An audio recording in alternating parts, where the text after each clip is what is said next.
Hello, my name is Tim Garrett, and I'm the Robotics Director at Sarah Hines' house. And today, I have a game to show you. Take a look. So how this game works is I have a bunch of dots. I have 10 dots here, and they're connected by lines to make a grid of triangles. Now this is the game board. We have two players, green and red. Green is the builder, and red is the breaker. Now the goal of green is to connect the star to the X, one segment at a time, and the goal of red is to try and prevent that by breaking these connections. So I'm going to do a game real quick and to show you how it works, and then I'm going to show you how to set it up at the end. And I'll also tell you how this applies to Steam, because it does. All right, I'm going to start with this line here, and then the red player would try and break it here. All right, now I'm going to go and I'm going to try and make this connection there. Go ahead, red. All right, let's see if I can get around these breaks.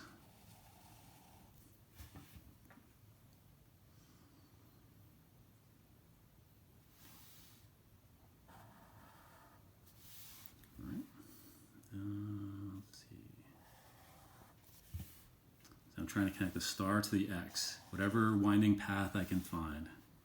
All right. Oh, here we go. Looks like I won. So you can see the green makes a path all the way from star to X.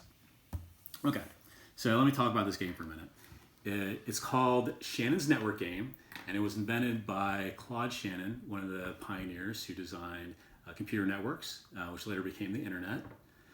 He used this game with his students to teach them and demonstrate how you should design networks so that they can compensate for bad connections or poor connections or slow connections, and make the system so that it can reroute information around those bad connections, because networks like cell phone networks and the internet are constantly changing.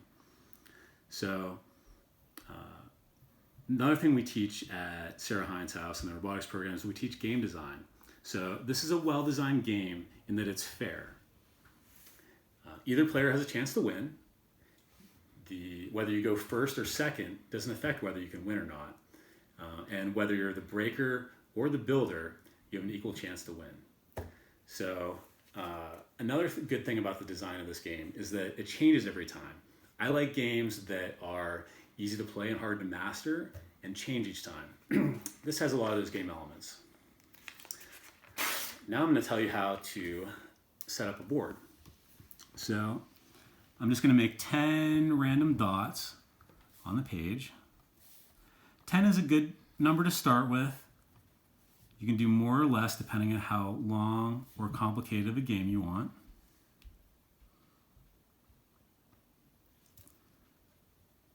Now, even with the same dots, whenever you fill in the lines, it can be a completely different game each time. So I'm just going to start connecting the dots to each other. When you connect the neighbors to each other, the closest neighbors, then you end up with a pretty good grid. So make sure you're making triangles and you connect all the dots that you can.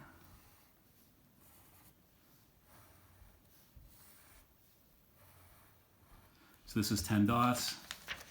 It's a completely different board than the last time. Now I can choose where I want the beginning and the end to be too. I'm going to choose this for the beginning and this for the end. That can change every time too. All right, I'm going to be green again this time, and I'm going to try and connect the star to the X. So I will go here first. I'd like to go at red. All right. Try and make a short circuit there.